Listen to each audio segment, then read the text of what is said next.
Alors, concernant les anciens, il y a pas mal d'assemblées dans lesquelles, si on demande à un membre de l'assemblée qui sont les anciens de l'assemblée, la personne ne saurait pas forcément répondre. Sous-entendu, il n'a pas eu d'anciens d'établis dans cette assemblée. Alors, est-ce que vraiment il y a ce travail d'élection d'anciens à faire parmi les assemblées, ou alors est-ce que il se fait naturellement tout seul sans que les chrétiens, les membres de l'assemblée, aient à faire quelque chose? Car on pourrait se dire, les anciens de l'assemblée, c'est juste les personnes qui sont les plus anciennes de l'assemblée. Voilà, les doyens de l'assemblée. On n'aurait rien à faire pour choisir, puisque ça ne se choisirait pas. Ce serait un fait. Le fait est que ces gens sont là avant tous les autres. Donc ce sont les anciens de l'assemblée. Donc est-ce que les anciens de l'assemblée, sont élus, entre guillemets, comme ça, donc naturellement? Ou alors est-ce que il y a autre chose? Est-ce qu'il y a une espèce de condition qu'il faudrait mettre? Est-ce qu'il y aurait un choix à faire? On va voir. Alors, si on va dans Actes 14, 23. Actes 14, 23. Il est écrit « Et leur ayant choisi des anciens dans chaque assemblée, ils prièrent avec jeûne et les recommandèrent au Seigneur en qui ils avaient cru. » Donc, on voit que là, Paul et qui d'autre déjà? Que je regarde un peu dessus. Bon, je ne sais plus. Paul et Barnabas. Donc Paul et Barnabas, on voit qu'ils ont fait quoi? Ils ont choisi des anciens pour les assemblées. Ok? Dans chaque assemblée, ils ont choisi des anciens. Donc, il y a eu un choix qui a été fait. C'est-à-dire qu'il y avait, par exemple, imaginons 10 personnes dans l'assemblée. Ok, imaginons l'assemblée était constituée de 10 personnes. Sur ces 10 personnes, Paul et Barnabas ont choisi certains d'entre eux pour être anciens. Ça peut paraître un peu étonnant, n'est-ce pas? Car ça va à l'encontre de l'idée qu'on se dit, une personne est ancienne à partir du moment où elle a de l'ancienneté. À partir du moment où elle est plus ancienne que les autres, n'est-ce pas? Non, là, il y a une notion de choix. Maintenant, si on va dans Tite 1, verset 5, il est écrit « Je t'ai laissé en Crète dans ce but que tu mettes en bon ordre les choses qui restent à régler et que dans chaque ville tu établisses des anciens suivant moi que je t'ai ordonné, si quelqu'un est irréprochable, marié d'une seule femme, etc. » Donc il dit « Tu établisses des anciens. » Donc on a encore cette notion de établir des personnes comme étant anciens. Choisir des anciens. Donc on voit que on n'est pas sur une sélection entre guillemets naturelle des anciens. On voit que c'est plus que simplement les gens les plus anciens de l'assemblée. On voit qu'il y a autre chose. Et cette autre chose-là, vraisemblablement, elle est donnée en Tite 1, versets donc 6 à 9 à peu près. Quand il dit « Si quelqu'un est irréprochable, mari d'une seule femme, ayant des enfants fidèles, qui ne soient pas accusés de dissipation ou insubordonnés, car il faut que le surveillant soit irréprochable comme administrateur de Dieu, non adonné à son sens, non colère, non adonné au vin, etc. etc. » Donc là, il dit quelque chose d'intéressant. Il dit « Il faut que le surveillant soit irréprochable comme administrateur de Dieu. » C'est-à-dire qu'il sous-entend que l'ancien est un surveillant. Et en sous-entendant cela, il sous-entend même qu'il est administrateur de Dieu. Donc, apparemment, un ancien, c'est plus qu'une personne qui serait la plus ancienne de l'assemblée. Un ancien, c'est une personne qui va devoir surveiller. Alors, on peut prendre un autre passage qui montre cela. En 1 Pierre 5, il est dit « J'exhorte les anciens qui sont parmi vous, moi qui suis ancien avec eux et témoin des souffrances de Christ, qui aussi est part à la gloire qui va être révélée, paissez le troupeau de Dieu qui est avec vous, le surveillant, non point par contrainte, mais volontairement, ni pour un gain honteux, mais de bon gré, ni comme dominant sur des héritages, mais en étant les modèles du troupeau. » Donc là, Pierre s'adresse aux anciens et il leur dit,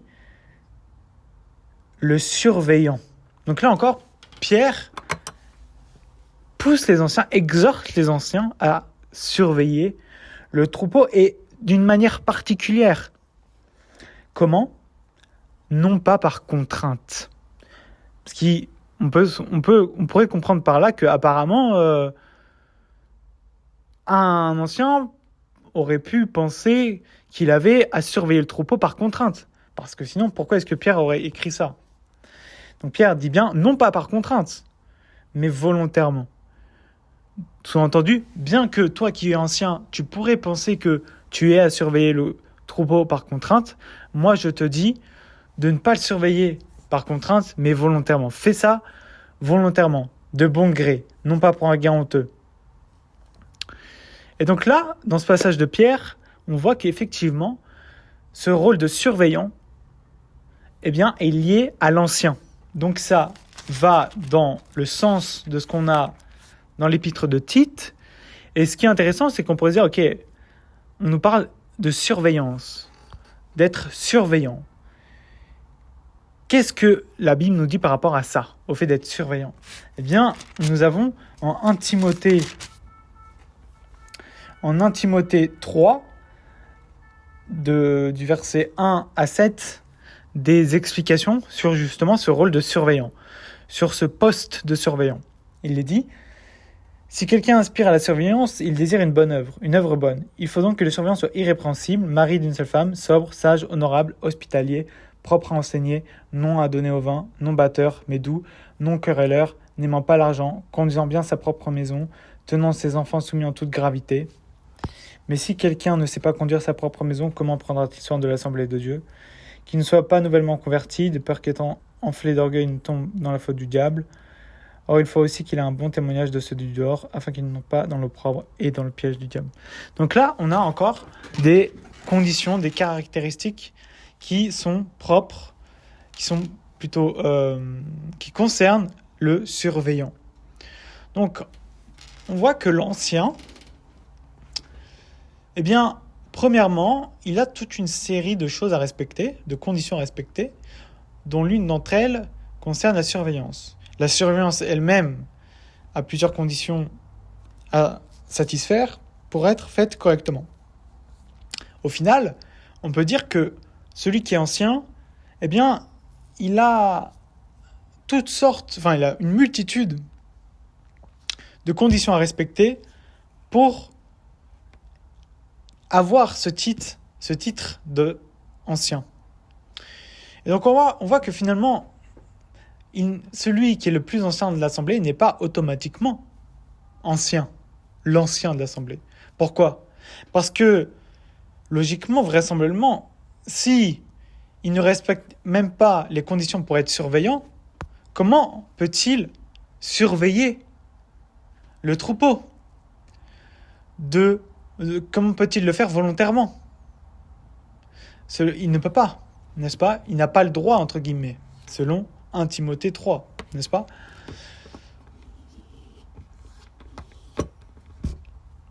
De là, on peut comprendre le fait que les personnes anciennes, les anciens de l'Assemblée, sont des personnes qui sont choisies comment ? Par le fait qu'elles respectent les conditions pour être anciens. Et donc, on comprend mieux Acte 14, 23. Et on peut donc mieux comprendre aussi Tite 1. Alors maintenant, on peut se poser la question de est-ce que un ancien de l'Assemblée, les anciens de l'Assemblée, donc les chrétiens de l'Assemblée qui respectent les conditions pour être anciens, doivent nécessairement être littéralement anciens, c'est-à-dire avoir de l'ancienneté. En vérité, avoir de l'ancienneté, c'est une des conditions pour être surveillant dans 1 Timothée 3. Donc oui, un ancien de l'Assemblée doit avoir de l'ancienneté, doit être littéralement ancien, dans le sens de ne doit pas être nouvellement converti. Donc on a vu que les anciens sont pasteurs et surveillants. Maintenant, on peut dire que les pasteurs sont des anciens. En quoi ? En ce que dans le Nouveau Testament, le rôle de pasteur est donné aux anciens dans 1 Pierre 5. Donc, les anciens sont pasteurs, les pasteurs sont anciens, les anciens sont surveillants. Et du coup, on peut se poser la question de est-ce que les surveillants sont anciens? Et ça, on vient de le dire juste avant, qu'il fallait que le surveillant ne soit pas nouvellement converti, donc ancien d'une certaine manière. Et donc, les surveillants sont aussi des anciens. Vous pouvez comparer la liste des conditions qu'on a dans 1 Timothée 3 pour les surveillants et la liste des conditions qu'on a dans Tite 1, et vous verrez en réalité qu'on peut réussir à faire que si quelqu'un est validé surveillant, alors il est aussi validé ancien. En ce que le fait qu'il respecte toutes les conditions de surveillant fait que eh bien, il respecte aussi toutes les conditions pour être ancien. Voilà. Alors après, en vérité, les conditions pour être ancien, bon, elles peuvent paraître, je pense, pour certaines, à certains moments, un peu floues, pas forcément hyper bien définies. Ça peut être des choses du style qu'il soit sage. Voilà, sage, bon. C'est pas forcément évident à définir de manière très claire. Mais bon, grosso modo, on comprend à peu près ce que ça veut dire. Donc tout ça pour dire qu'on peut comprendre que celui qui est surveillant est aussi ancien. Et je pense honnêtement que c'est ce qu'il y a à comprendre, en vérité. C'est ce que personnellement je comprends. Et donc au final, on arrive à la conclusion que pasteur, ancien et surveillant sont des synonymes pour un même profil de chrétien, pour une même personne, un même statut, un même rôle. Voilà. Donc, de sorte donc que le surveillant est aussi un ancien et aussi un pasteur, et que le pasteur est aussi un ancien et aussi un surveillant, et que l'ancien est aussi un surveillant et un pasteur. Voilà. Donc les trois sont un. Un peu comme la Trinité en fait. Et alors, certaines personnes pourraient peut-être demander, mais pourquoi est-ce que du coup on a des synonymes dans la Bible et pas seulement un seul mot? Je veux dire, ça aurait été plus simple, non, pour nous de comprendre qu'il s'agit d'un seul et même profil, n'est-ce pas? D'un seul et même rôle. Et en vérité, c'est tout simplement, je dirais, parce que en utilisant des synonymes, on va pouvoir appuyer sur des fonctions, sur des caractères différents, distincts. Ça permet d'indiquer que la personne, elle est surveillante, mais elle est aussi ancienne. Elle est aussi pasteur. Donc ça permet vraiment je trouve, de plus considérer la personne, de mieux se souvenir de qui elle est. Par exemple, si je vois un homme devant moi, si je dis qu'il est juste PDG, par exemple, sans dire qu'il est aussi papa, qu'il est aussi président d'une association, qu'il est aussi un mari, qu'il est aussi fils, etc., eh bien, je perds de la connaissance sur lui. Alors que plus j'utilise des attributs à son sujet, d'accord, plus je le connais et mieux je suis apte à rentrer en relation avec lui finalement, n'est-ce pas? À me comporter convenablement avec lui. Maintenant, j'aimerais dire que j'ai l'impression, je crois, au vu de ce que je lis dans les Écritures, que le modèle d'une assemblée, c'est qu'il y ait plusieurs anciens. On dit les anciens de l'assemblée. Par exemple, en Jacques 5, il est dit, si quelqu'un parmi vous est infirme, qu'il l'appelle les anciens de l'assemblée, c'est-à-dire les pasteurs de l'assemblée, pas le pasteur de l'assemblée. Donc, il y a des passages, donc là j'en ai pris un, où on a les, et pas le. Et à mon souvenir, il y a plus de passages où on a les que le. Voilà. Je n'ai pas souvenir d'un passage où on est le pasteur de l'assemblée ou l'ancien de l'assemblée. Mais toujours, à mon souvenir, les anciens de l'assemblée. Donc c'est pour ça que je crois que le modèle d'assemblée biblique parfaite, c'est un modèle où on a plusieurs pasteurs dans l'assemblée. C'est-à-dire plusieurs anciens. Dans Tite, par exemple, il dit que Paul a laissé Tite en Crète afin qu'il établisse des anciens dans chaque ville. Donc c'est des anciens dans chaque ville, des pasteurs, c'est-à-dire plusieurs pasteurs ou dans chaque ville, dans la ville A, dans la ville B, etc. C'est pas un pasteur dans chaque ville, c'est des pasteurs. Maintenant, j'aimerais parler du mot grec presbyteros, donc qu'on traduit en français par ancien. Presbyteros, à un moment donné, j'avais pensé que ça signifiait plus ancien, mais dans le sens superlatif, c'est-à-dire le plus ancien. Mais en réalité, en regardant un peu plus attentivement, j'ai vu effectivement que plus ancien, ça pourrait être une bonne traduction, seulement à partir du moment où on comprenait le sens du mot comme étant un comparatif. Car en fait, presbyteros, c'est un comparatif, c'est pas un superlatif. Donc c'est plus ancien que. Traduction qu'on pourrait faire de presbyteros, c'est plus ancien que d'autres, plus ancien qu'un autre. C'est ça, c'est pas le plus ancien. Voilà.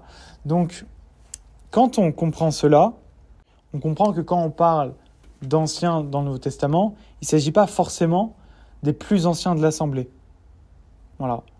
Il s'agit juste d'anciens, finalement, de personnes qui sont plus anciennes, je dirais, qu'au moins une autre personne de l'Assemblée. Voilà. Et comment un homme devient-il ancien ? Eh bien, quand on regarde Actes 14-23, on voit que c'est Paul et Barnabas qui choisirent des anciens pour chaque assemblée. Et là encore, on a des anciens dans chaque assemblée. C'est-à-dire que chaque assemblée a quoi ? A des anciens, pas un ancien.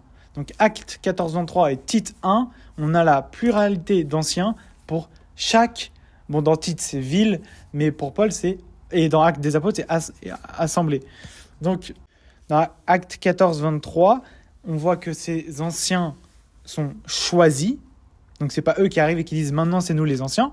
Non, c'est des personnes extérieures même à l'assemblée, n'est-ce pas, qui choisissent les anciens. Et dans Tite 1, on voit pareillement que c'est un frère qui vient établir les anciens. C'est pas les anciens qui arrivent et qui disent maintenant c'est nous les anciens. Non, c'est Tite qui va arriver qui dire bon, si toi tu es marié, si toi tu es répréhensible, si toi tu as des enfants, si toi tu n'es pas donné au vin, etc., etc., je t'établis ancien de l'assemblée. Voilà. Et après il va y avoir une autre personne de l'assemblée, un autre chrétien, et dire ok, si toi tu es comme ça, je t'établis ancien de l'assemblée. Pourquoi il établit ces gens-là anciens de l'assemblée ? Parce que c'est pour ça que Paul l'a laissé. Vous imaginez, Tite, il va dans l'assemblée, en Crète, et puis il voit un chrétien de l'assemblée qui est irréprochable, qui est marié, qui a des enfants fidèles, qui ne soient pas accusés de dissipation ou insubordonnés. Il n'est pas donné au vin, cet homme chrétien, il n'est pas batteur, il n'est pas avide d'un gain honteux, il est hospitalier, il aime le bien, il est sage, il est juste, il est pieux, il est continent, il tient ferme la fidèle parole selon la doctrine. Donc imaginez, Tite, il voit ce chrétien dans l'assemblée et il ne l'établit pas ancien. Qu'est-ce que Paul va lui dire ? Il l'a laissé spécialement pour qu'il établisse ces personnes anciennes comme étant anciennes dans l'assemblée, comme étant des anciens dans l'assemblée. Donc, on voit à travers ces deux exemples que les anciens, eh bien, ils se font choisir. Choisir, en Tite, on peut le voir notamment aussi en 1 Timothée 3, sur une base de conditions. Voilà. Et aussi, ce qui est très intéressant dans Acte 14-23, c'est qu'il est écrit « et ils les recommandèrent au Seigneur », en parlant des anciens pour chaque assemblée. C'est-à-dire que Paul et Barnabas arrivent, ils vont dans chaque assemblée, et dans chaque assemblée, bam, ils vont choisir des anciens. Et ces anciens-là qui choisissent, ils en font quoi ? Ils les recommandent au Seigneur. Ils les recommandent au Seigneur. Parce qu'il y a des personnes qui peuvent dire « alors pour être pasteur, il faut que ce soit un appel du Seigneur, etc. etc. » Mais dans ce genre de cas, où c'est un appel du Seigneur, comme ils disent, c'est dans l'idée que le Seigneur recommanderait cet homme comme pasteur aux assemblées. C'est ça finalement l'idée, n'est-ce pas ? Mais quand on lit Acte 14-23, on voit que c'est le processus inverse, dans le sens que c'est les hommes qui vont choisir qui seront les anciens de l'assemblée, leurs anciens finalement, n'est-ce pas ? Et ces hommes-là, qui seront choisis par d'autres hommes, ils vont en faire quoi? Ils vont dire « Seigneur, on a choisi eux ». Donc, c'est-à-dire que ça vient des hommes et puis c'est mis devant le Seigneur. C'est pas le Seigneur qui prend les hommes et qui les met devant les autres hommes de l'Assemblée. Dans Acte 14-23, c'est pas ça. Dans Acte 14-23, c'est, voilà, il y a des chrétiens qui paraissent bien, grosso modo, pour être anciens. On les prend et puis on les recommande au Seigneur et sont les anciens. Donc voilà, j'ai bien, franchement, j'ai trouvé ce passage de « Ils le recommandèrent au Seigneur » assez fort et utile, en fait, justement par rapport aux personnes qui sont plutôt dans l'idée de « j'attends que Dieu m'appelle et tant que Dieu ne m'a pas appelé, voilà, je vais rester dans mon coin, quoi. » Donc voilà pour ce qui concerne les anciens de l'Assemblée dans le Nouveau Testament. Et dernière chose, c'est que j'ai déjà pu aller dans une assemblée où il y avait plusieurs pasteurs. Donc merci Seigneur. Néanmoins, parmi ces 3-4 pasteurs qu'il pouvait y avoir, il y en avait un qui était quand même, entre guillemets, au-dessus des autres. On l'appelait le pasteur principal. Mais ça, c'est pas dans la Bible. Il n'y a pas l'ancien principal. Il n'y a pas le surveillant principal. Non, c'est tous les anciens au même niveau, tous les pasteurs au même niveau, tous les surveillants au même niveau. C'est les anciens, c'est pas les anciens avec l'ancien principal. Non, c'est les anciens, basta, grosso modo. Donc voilà, c'est une petite remarque que je voulais ajouter. J'aimerais ajouter une autre remarque qui est que, en vérité, aujourd'hui, la plupart des églises ont un seul pasteur, n'est-ce pas? Or, ce modèle-là, où il n'y a qu'un seul pasteur dans l'assemblée, est un modèle qui n'est pas biblique, c'est-à-dire qui ne fait pas partie de la religion chrétienne, grosso modo. Au contraire, on retrouve ce modèle dans la religion du diable, n'est-ce pas, à savoir le catholicisme, n'est-ce pas? Donc, ça n'a rien à faire, si je puis dire, chez les chrétiens. Alors, temporairement, je ne suis pas contre, mais dans l'absolu, je suis contre. Pourquoi? Car on n'a aucun exemple d'église avec un seul pasteur, sinon, si je puis dire, celle du pasteur, c'est-à-dire de Jésus-Christ. Quand il était sur terre, il avait 12 apôtres avec lui. On pourrait, je pense, éventuellement voir une église durant son ministère. Voilà, si on veut. Mais bon, ça c'est un autre sujet, n'est-ce pas? Donc, ce que je dis là, c'est fort. J'espère que ça ne va pas trop vous choquer, mais c'est vrai, je trouve. C'est vraiment vrai, c'est pour ça que je le dis. Et parce que c'est vrai et que c'est caché, j'ai l'impression, ou que c'est pas connu, eh bien, je le dis avec insistance, car c'est important pour moi, car Dieu a mis en place des anciens, pas un ancien, pas un pasteur par église. Dans Acte 14-23, c'est des anciens dans chaque assemblée. Dans Tite 1, c'est des anciens dans chaque ville. Donc c'est toujours du pluriel et jamais du singulier. Donc voilà pourquoi j'insiste là-dessus. Maintenant, pasteur Steven Anderson, par exemple, il est seul. Le seul pasteur, le seul ancien dans son assemblée. Moi, je ne trouve pas ça bien. Je le dis. Je ne suis pas d'accord avec lui là-dessus. Je suis d'accord avec lui sur plein de choses avec Steven Anderson. Mais pas là-dessus. Là-dessus, je considère qu'il se trompe et que c'est une erreur qui est, je trouve, plutôt grave. Et donc, je suis un peu déçu, en vérité, qu'ils ne prennent pas conscience, si je puis me permettre, de l'importance qu'il y ait plusieurs anciens, car Dieu a établi plusieurs anciens par assemblée et pas une seule personne. Mais du coup, que dit Steven Anderson par rapport à ça? Eh bien, ce qu'il dit, c'est que la seule raison de pourquoi est-ce qu'il n'a pas d'autres pasteurs avec lui, c'est juste parce que il n'y a pas l'argent. Car, en gros, lui, il dit que les anciens, faut le payer, que l'ancien, faut le payer.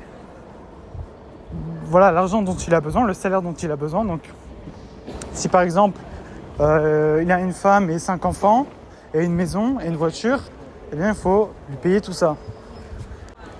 Donc, ça revient à un salaire par mois qui est, en vérité, assez élevé.